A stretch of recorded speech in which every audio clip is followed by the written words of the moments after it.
नमो भगवते वासुदेवाय। जय श्री हरि। दोस्तों, आइए सुनते हैं वैशाख मास के महात्म की कथा का चौथा अध्याय, जिसमें महर्षि वशिष्ठ के उपदेश से राजा कीर्तिमान का अपने राज्य में वैशाख मास के धर्म का पालन कराना और यमराज का ब्रह्मा जी से राजा के लिए शिकायत करना वर्णित है। मिथिलापति ने पूछा, ब्राह्मण, जब वैशाख मास के धर्म अतिशय सुलभ पुण्य राशि प्रदान करने वाले भगवान विष्णु के लिए प्रीतिकारक चारों पुरुषार्थों की तत्काल सिद्धि करने वाले सनातन और वेदोक्त हैं, तब संसार में उनकी प्रसिद्धि कैसे नहीं हुई? श्रुतदेव जी ने कहा, राजन, इस पृथ्वी पर लौकिक कामना रखने वाले ही मनुष्य अधिक हैं। उनमें से कुछ राजस और कुछ तामस हैं। वे लोग इस संसार के भोगों तथा पुत्र पौत्रादि संपदाओं की ही अभिलाषा रखते हैं। कहीं किसी प्रकार कभी बड़ी कठिनाई से कोई एक मनुष्य ऐसा मिलता है जो स्वर्ग लोक के लिए प्रयत्न करता है और इसीलिए वह यज्ञ आदि पुण्य कर्मों का अनुष्ठान बड़े प्रयत्न से करता है, परंतु मोक्ष की उपासना प्रायः कोई नहीं करता। तुच्छ आशाएं लेकर बहुत से कर्मों का आयोजन करने वाले लोग प्रायः काम्य कर्मों के ही उपासक हैं। यही कारण है कि संसार में राजस और तामस धर्म अधिक विख्यात हो गए हैं, परंतु सात्विक धर्मों की प्रसिद्धि नहीं हुई। ये सात्विक धर्म भगवान विष्णु को प्रसन्न करने वाले हैं, निष्काम भाव से किए जाते हैं और इस लोक तथा परलोक में सुख प्रदान करते हैं। देव माया से मोहित होने के कारण मूढ़ मनुष्य इन धर्मों को जानते ही नहीं हैं। पूर्व काल की बात है, काशीपुरी में कीर्तिमान नाम से विख्यात एक चक्रवर्ती राजा थे। वे इक्ष्वाकुस के भूषण तथा महाराज नृग के पुत्र थे। संसार में उनका बड़ा यश था। वे अपनी इंद्रियों पर और क्रोध पर विजय पा चुके थे। ब्राह्मणों के प्रति उनके मन में बड़ी ही भक्ति थी। राजाओं में उनका स्थान बड़ा उच्च था। एक दिन वे मृगया में आसक्त होकर महर्षि वशिष्ठ के आश्रम पर आए। वैशाख की चिलचिलाती हुई धूप में यात्रा करते हुए राजा ने मार्ग में देखा, महात्मा वशिष्ठ के शिष्य जगह जगह अनेक प्रकार के कार्यों में विशेष तत्परता के साथ संलग्न थे। वे कहीं पौशाला बनवाए थे तो कहीं छाया मंडप, किनारे पर झरनों के जल को रोककर स्वच्छ बावली बनाते थे। कहीं वृक्षों के नीचे बैठे हुए लोगों को वे पंखा डुलाकर हवा करते थे। कहीं ऊख देते, कहीं सुगंधित पदार्थ भेंट करते और कहीं फल देते थे। दोपहरी में लोगों को छाता देते और संध्या के समय शरबत। कोई शिष्य घनी छाया वाले वन में झाड़ बुहार कर साफ किए हुए आश्रम के प्रांगणों में हितकारक बालू का बिछाते और कुछ लोग वृक्षों की शाखा में झूला लटकाते थे। उन्हें देखकर राजा ने पूछा, आप लोग कौन हैं?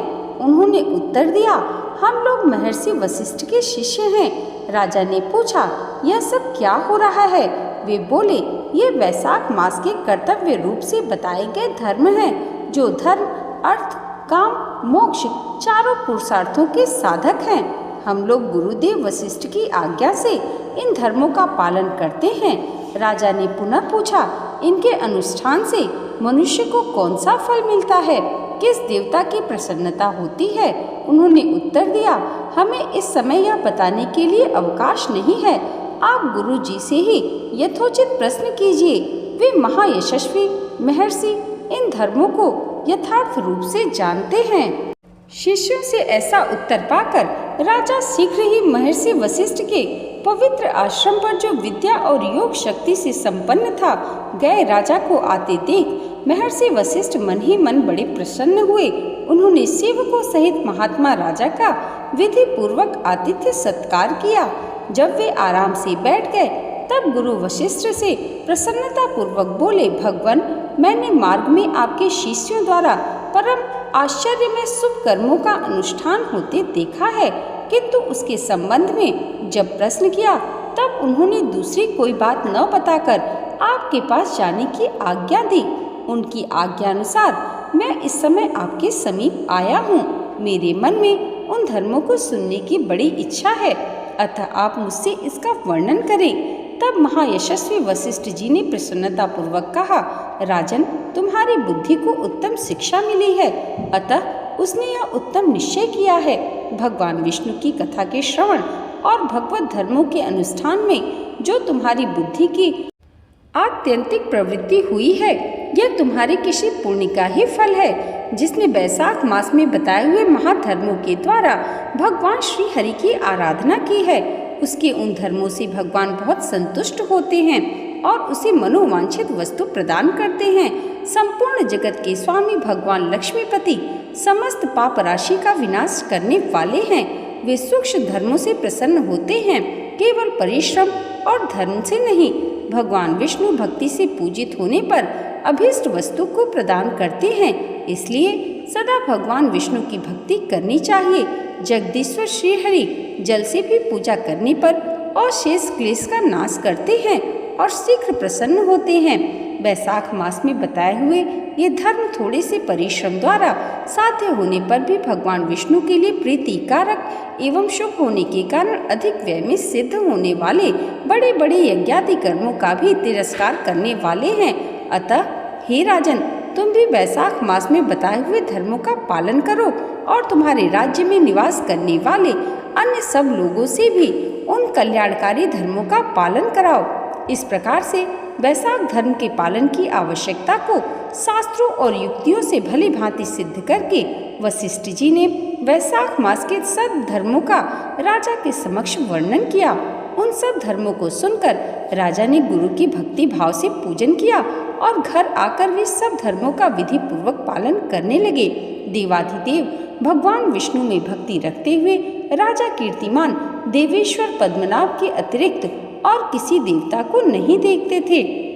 उन्होंने हाथी की पीठ पर नगाड़ा रखकर सिपाहियों से अपने राज्य भर में डंके की चोट पर यह घोषणा करा दी कि मेरे राज्य में जो 8 वर्ष से अधिक की आयु वाला मनुष्य है, उसकी आयु जब तक 80 वर्ष की न हो जाए तब तक मेष राशि में सूर्य के स्थित होने पर यदि वह प्रातःकाल स्नान नहीं करेगा तो मेरे द्वारा दंडनीय, वध्य तथा राज्य से निकाल देने योग्य समझा जाएगा। यह मेरा निश्चित आदेश है। पिता पुत्र अथवा शोहृत जो कोई भी वैशाख धर्म का पालन नहीं करेगा वह चोर की भांति दंड का पात्र समझा जाएगा। प्रातःकाल शुभ जल में स्नान करके श्रेष्ठ ब्राह्मणों को दान करना चाहिए। तुम सब लोग अपनी शक्ति के अनुसार पौसाला और दान आदि धर्मों का आचरण करो। राजा कीर्तिमान ने प्रत्येक ग्राम में धर्म का उपदेश करने वाले एक एक ब्राह्मण को बसाया। 5-5 गांवों पर एक एक ऐसे अधिकारी की नियुक्ति की जो धर्म का त्याग करने वाले लोगों को दंड दे सके। उस अधिकारी की सेवा में 10-10 घुड़सवार रहते थे। इस प्रकार चक्रवर्ती नरेश के शासन से सर्वत्र और सब देशों में यह धर्म का पौधा प्रारंभ हुआ और आगे चलकर खूब बढ़े हुए वृक्षों के रूप में परिणित हो गया। उस राजा के राज्य में जो लोग मर जाते थे वे भगवान विष्णु के धाम में जाते थे। वहाँ के मनुष्यों को विष्णु लोक की प्राप्ति निश्चित थी। एक बार भी वैशाख स्नान कर लेने से मनुष्य यमराज के पास नहीं जाता। अपने धर्मानुकूल कर्म में स्थित हुए सब लोगों के विष्णु लोक में चले जाने से यमपुरी के सब नरक खाली हो गए। वहाँ एक भी पापी प्राणी नहीं रह गया। वैशाख मास के प्रभाव से यमपुरी के मार्ग की यात्रा ही बंद हो गई। सब मनुष्य दिव्य आकृति धारण करके भगवान के धाम में जाने लगे। देवताओं के जो लोक हैं वे सब भी शून्य हो गए। स्वर्ग और नरक दोनों के शून्य हो जाने पर एक दिन नारद जी ने धर्मराज के पास जाकर कहा, धर्मराज, आपके इस नरक में पहले जैसा कोलाहल नहीं सुनाई पड़ता। पहले की भांति पाप कर्मों का लेखा भी नहीं लिखा जा रहा। चित्रगुप्त जी तो ऐसे मौन भाव से बैठे हुए हैं जैसे कोई मुनि हो।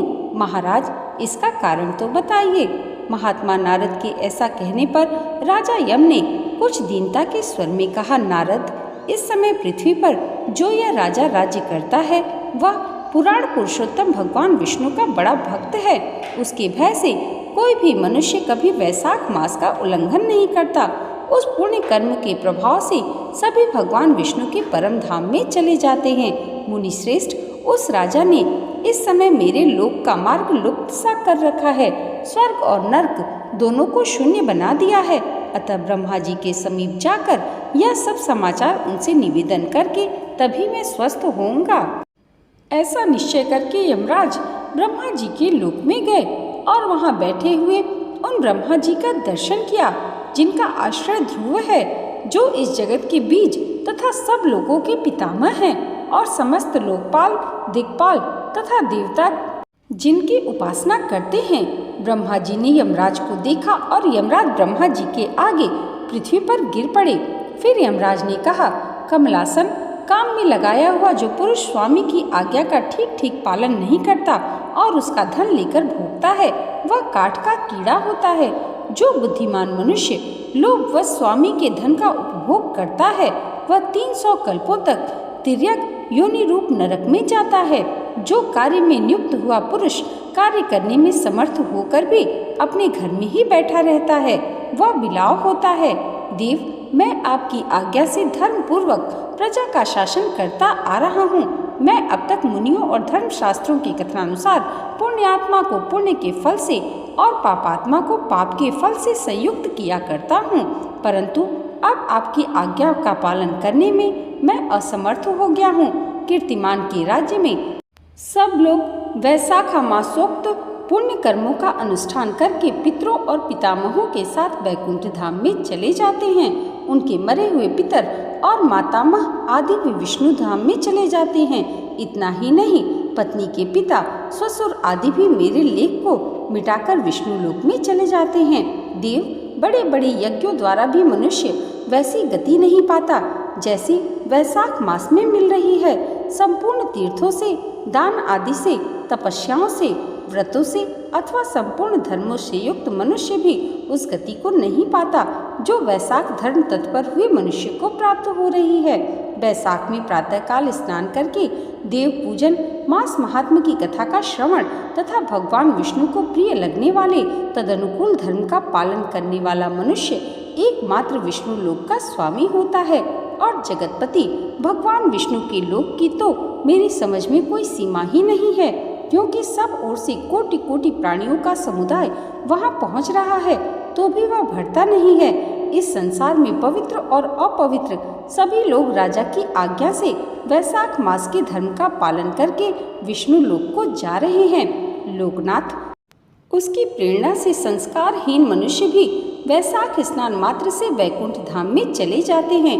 वह केवल भगवान विष्णु के चरणों की शरण लेने वाला जान पड़ता है। वह समस्त संसार को विष्णु लोक में पहुंचा देगा। जो पुत्र धर्म, अर्थ, काम और मोक्ष के प्रतिकूल चलता हो, वह पृथ्वी पर माता के पेट से पैदा हुआ रोग है। वह अधम पुरुष अपनी माता का घात करने वाला कहा जाता है, किंतु राजा कीर्तिमान की माता और उसकी पत्नी का पुण्य संसार में विख्यात है। उसकी माता एकमात्र वीर जननी है और वह राजा निश्चय ही संसार में बहुत बड़ा वीर है। जिस प्रकार कीर्तिमान मेरे लिपि को मिटाने में उद्यत हुआ है, ऐसा उद्योग पुराणों में और किसी का नहीं सुना गया। भगवान विष्णु की भक्ति में तत्पर हुए राजा कीर्तिमान के सिवा दूसरे ऐसे किसी को मैं नहीं जानता जो डंका बजाकर घोषणा करते हुए लोगों को ऐसी प्रेरणा देता हो और मेरे लोक के मार्ग को विलुप्त करने की चेष्टा कर रहा हो। जय जय श्री हरि। दोस्तों, यहाँ पर वैशाख मास के महात्म्य की कथा का चौथा अध्याय समाप्त हुआ। आज की वीडियो अगर आपको अच्छी लगी हो तो कमेंट बॉक्स में जय श्री हरि ज़रूर लिखिएगा और इसे लाइक और हमारे चैनल पर पहली बार आए हैं तो सब्सक्राइब करना मत भूलिएगा। भगवान श्री हरि की कृपा आप सबके जीवन पर सदैव ऐसे ही बनी रहे, इसी मंगल कामना के साथ मिलते हैं अगली वीडियो में वैशाख मास के महात्म्य की कथा के 5वें अध्याय के साथ। तब तक के लिए जय माता दी, जय श्री हरि।